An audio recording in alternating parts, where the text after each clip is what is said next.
Hey everyone, it's Ron from KME, doing a little video on our new axe sharpening system. For those of you that have our knife sharpener or seen our knife sharpener, there's some parts in here that are going to be familiar looking.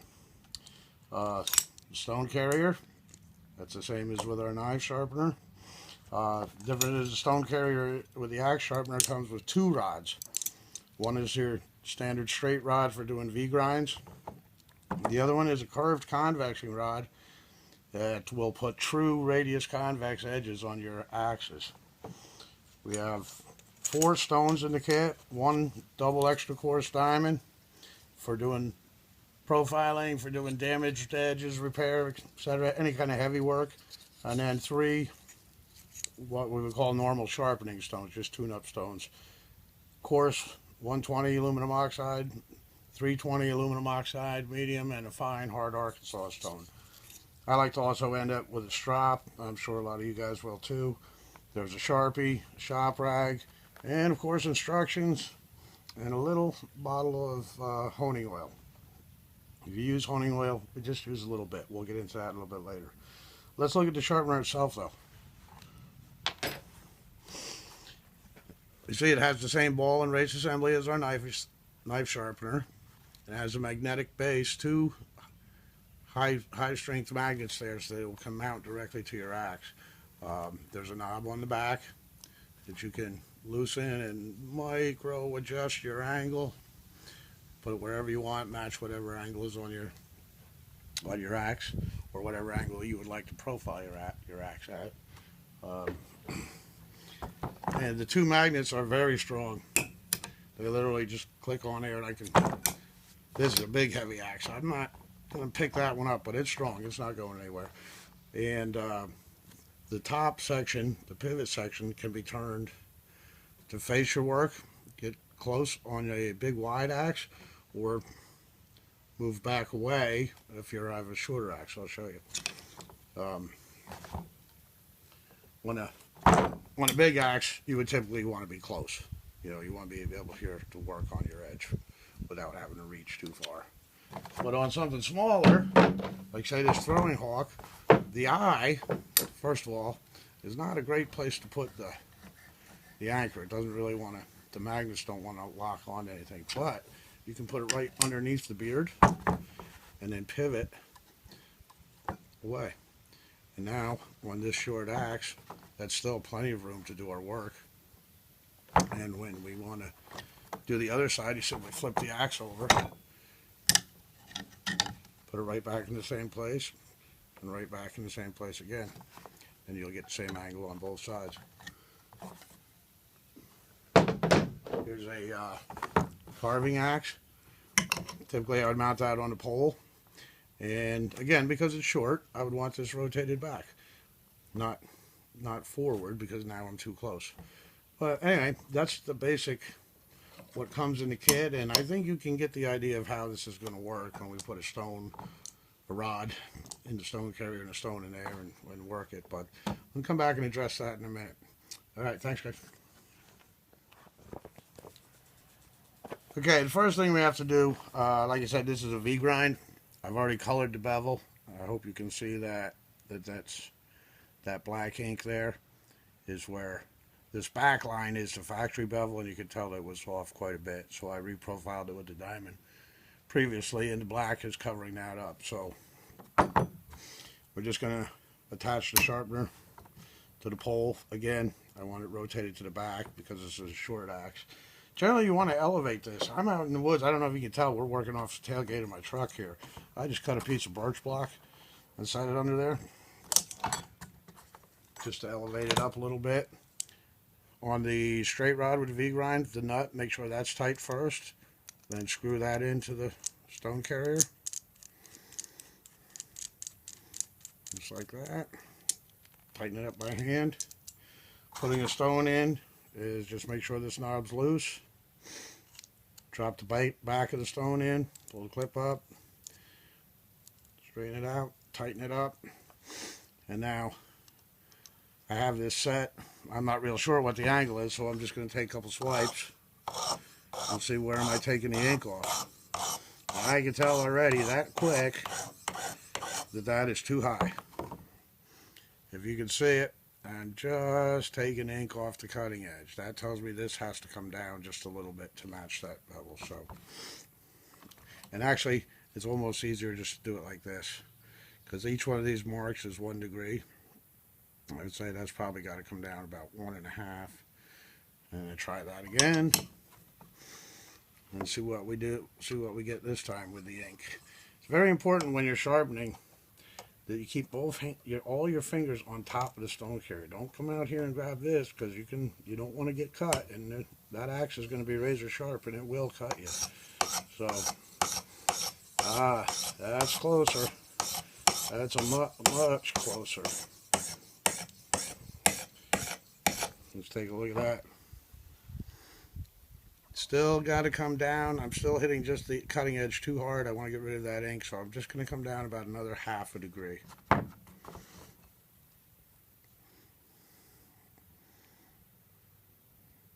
Just that little bit, and you can micro adjust.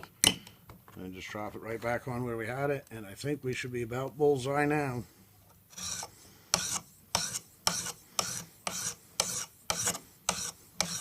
Beautiful.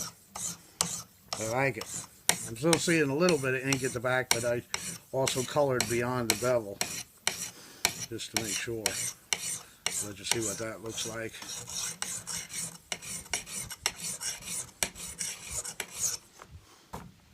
You see how the majority of the ink is gone?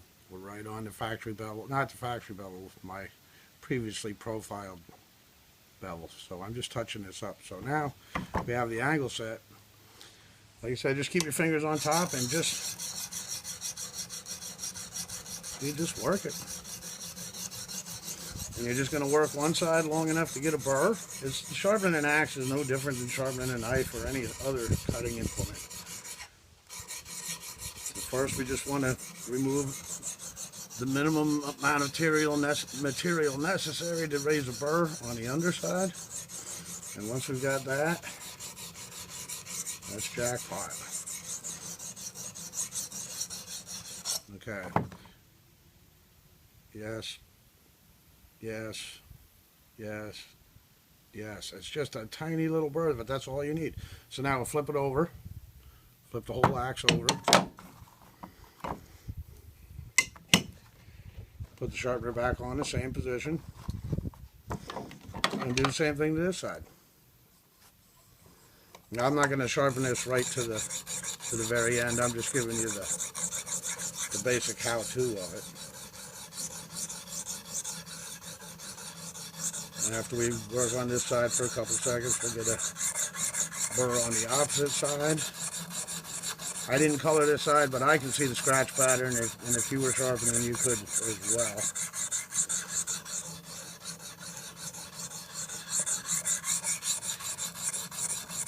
And this is just a basic idea. We'll do some more in-depth videos on how to sharpen both V-grinds and convex edges. But I just wanted to be able to demonstrate how the sharpener works. And like I said, it is portable and accurate and all that. So now we'd flip it over one more time and always finish with an into the edge stroke. Now the burr would be on this side, so I want to, just like a knife, finish with that into the edge stroke to cut that burr off.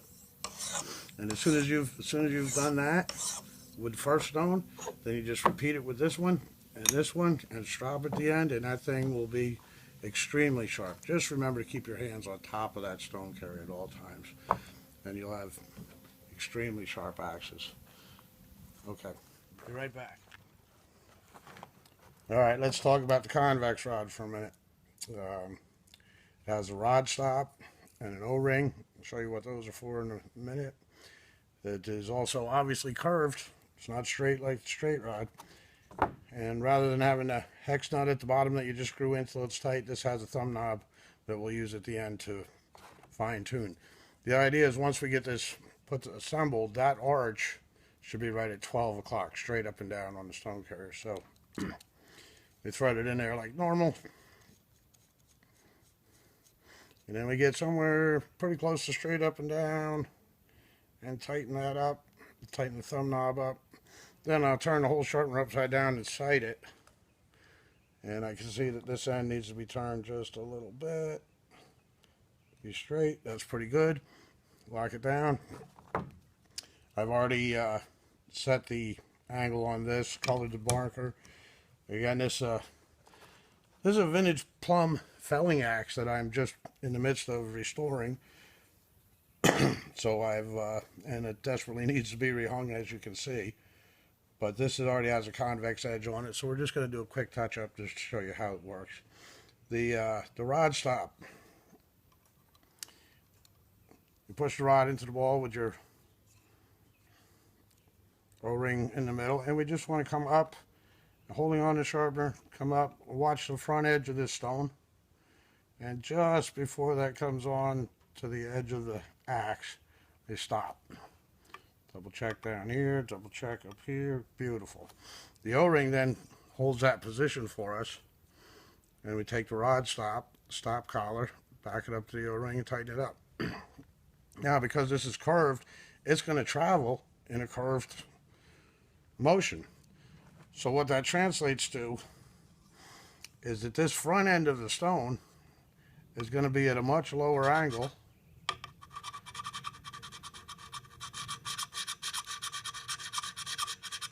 I'm just doing a couple little circles here to show you. You see that is back quite a ways from the cutting edge. And as we come forward, let's make that a little bigger.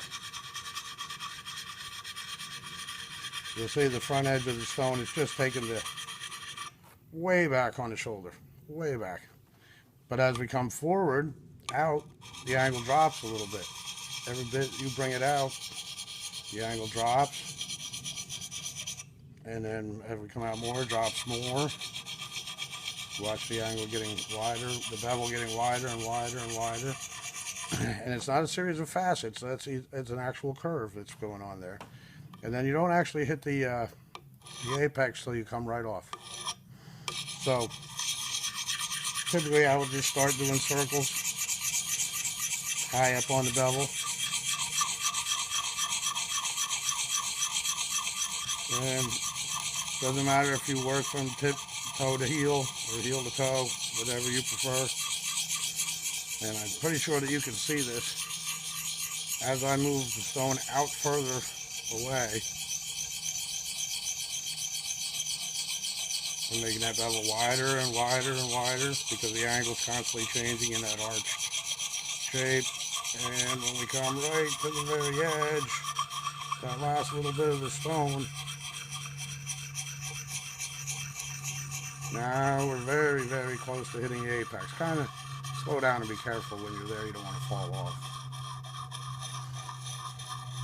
But once we have that level of polish, whatever stone we happen to be using, always finish with an away and pull it right off. Right off.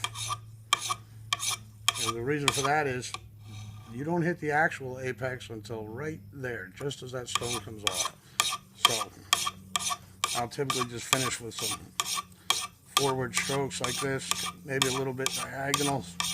You could be perpendicular, or you can be like this, diagonal. And from where I'm seeing, I can stand and I can watch the scratch pattern change. And if you were standing where I was standing, or you're sharpening your own axe, you'd be able to see it as well.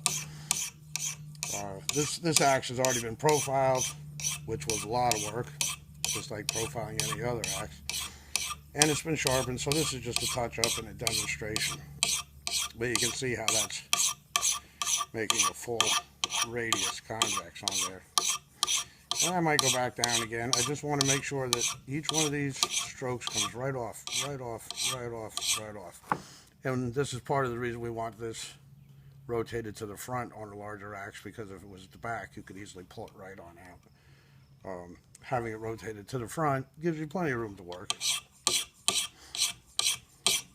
And again, no pressure. Just come right off. Come right off, come right off. Wear yourself down.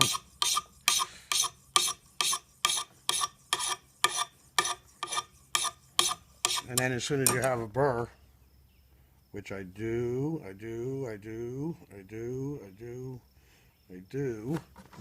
We're going to flip the axe over, set the pole sharpener back on the pole, and positioning. If you position the sharpener in the center of your pole, do it on the center on both sides. If you use the bottom on both sides. Just a consistency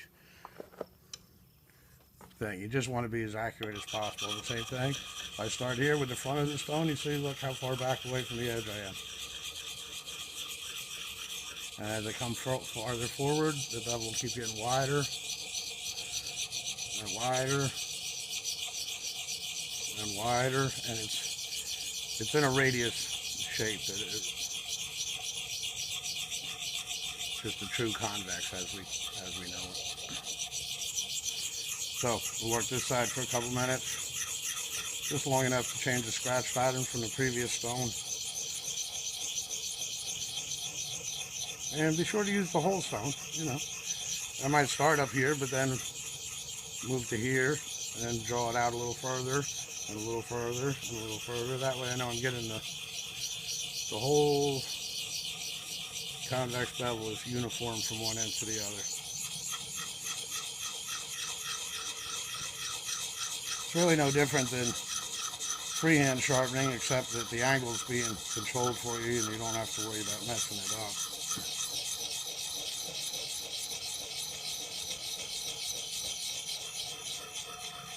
And then come right down. When you get close to the end, like I said, be a little careful.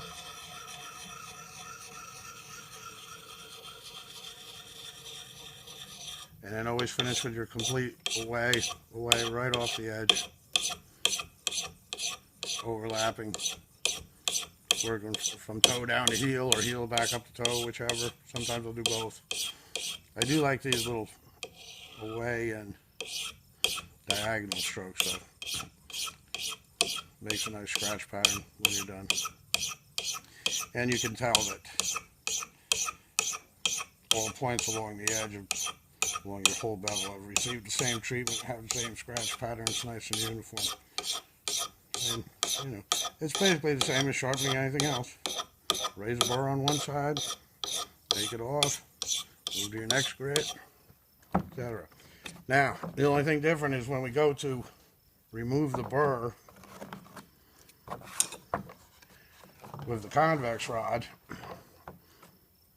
we'll flip it back over. And like we said, the only part of the stone that actually touches that apex is this last little bit right here. And we need to make an into the edge stroke to cut the burr off. So rather than sit there and just try and go tink, tink, tink, tink, if we just raise the angle up, and I'm not even worried about how much, just about a 1/4 inch. Now I know that whole stone is going to hit that bevel, the burr standing up right there. I can feel it. And I'm just going to do the minimum necessary into the edge to take that burr off. And I wouldn't do this typically with the coarse stone that I'm using now. I'd wait till I got to the end, the hard Arkansas, and just, again, the minimum necessary to take that burr off. And if you're using a hard Arkansas, a very fine stone, you'd have to work a long time to create a micro bevel. But, so that's it. That's the axe sharpener with the convex rod. Hope you like it. Please let us know your thoughts, and thanks for watching.